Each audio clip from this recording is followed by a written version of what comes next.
respeto sa magulang, respeto sa kapwa. Tara na, sayaw tayo!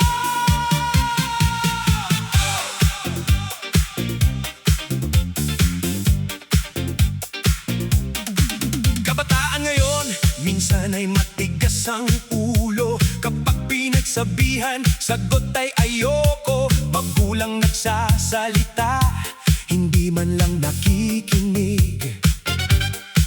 Sa sariling gusto, lagi silang umiikot.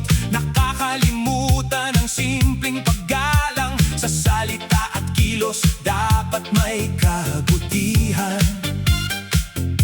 Hindi masama ang maging malaya, pero may hangganan ang bawat ginagawa. Kapag may nakatatanda, bumati ng maayos. Wag puro yabang, wag puro ingay. Ang respeto ay hindi tanda ng kahinaan. Ito'y tanda ng magandang kalooban. Kung may mali, matutong tumanggap. Kung may payo, wag kagad tumakas. Ang buhay ay may aral sa bawat pagkakamali. Kabataan, gamitin ang talino at sarili. Wag gawing dahilan ng init ng ulo para manakito mang insulto. Dahil ang respeto, kapag iyong ibinigay, babalik sa'yo ng tunay. Respeto, respeto, iyan ang dapat sa puso. Respeto, respeto sa magulang at kapwa-tao. Pwede kang sumaya, pwede kang maglibang, pero huwag kalimutan ang tamang asal. Kabataan, ikaw ang pag-asa. Respeto ang simula ng magandang bukas. Sa bahay ay ayaw tumulong. Kapag ginuutusan, laging may dahilan. Sandali lang ang laging sinasabi, pero ilang oras hindi pa rin gumagalaw. Kapag may bisita, tahimik kang magulang, pero ikaw puro salita at kalokohan. Hindi kailangang sumigaw para mapansin, hindi kailangang mang-insulto para maging astig. Ang tunay na lakas ay marunong umunawa at marunong rumespeto sa bawat kasama. Kung may hindi ka gusto, sabihin ng maayos, hindi kailangang maging bastos. Kung may pagkakaiba sa inyong opinyon, pakinggan muna bago magdesisyon. Hindi lahat ng payo ay masama. Minsan ito'y galing sa taong nagmamalasakit sa'yo. Kaya kabataan, isipin ang kinabukasan bago gumawa ng anumang desisyon. Ang mundo ay hindi umiikot sa iyong gusto. May ibang taong may damdamin din tulad mo. Matuto kang rumespeto araw-araw para magandang pangalan mo'y maiwan. Respeto, respeto, iyan ang dapat sa puso. Respeto, respeto sa magulang at kapwa-tao.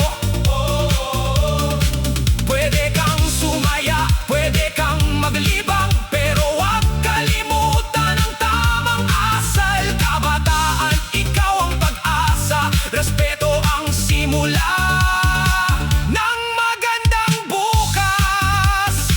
Hey! Hey! Taas ang kamay, pero bago sumayaw, respeto muna. Para sa nanay, para sa tatay, para sa guro, para sa kapwa.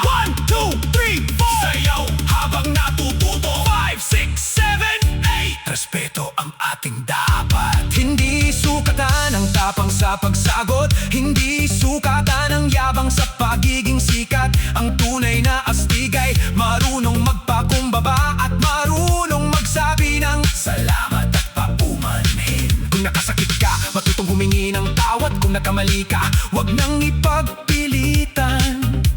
Walang taong perpekto sa mundong ito. Lahat tayo'y may kailangang matutunan. Sa paaralan, makinig sa guro. Sa bahay, pakinggan ang magulang. Sa barkada, wag mang daw ng baby.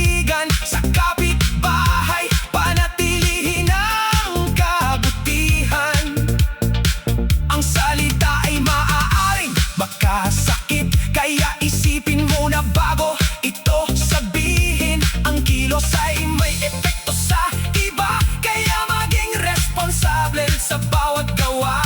Kabataan, huwag sayangin ang pagkakataon. Gamitin ang lakas para sa kabutihan. Maging halimbawa sa inyong komunidad at ipakita ang magandang asal. Dahil bukas kayo ang mamumuno, kaya ngayon pa lang matutong rumespeto. Respeto, respeto, iyan ang dapat sa puso. Respeto, respeto sa magulang at kapatao. Kabataan, maging mapagmataas. Ang kabutihan ng tunay na lakas. Sayaw, saya, tawanan, walang problema. Basta may respeto sa bawat isa. Kung dati puro yabang ang iyong salita, ngayon ay baguhin ang iyong paraan. Kung dati hindi ka nakikinig, subukan mong makinig.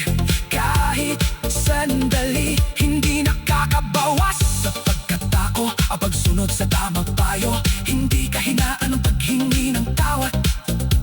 Hindi kahinaan ang pagiging magalang. Ang respeto ay parang ilaw na nagbibigay liwanag sa bawat tahanan. Kapag may respeto sa loob ng pamilya, mas nagiging matatag ang pagsasama. Kapag may respeto sa paaralan, mas nagiging maayos ang samahan. Kapag may respeto sa komunidad, mas tahimik at masayang mamuhay. Kabataan, ikaw ay may kakayahan na baguhin ang bukas ng bayan. Kaya gamitin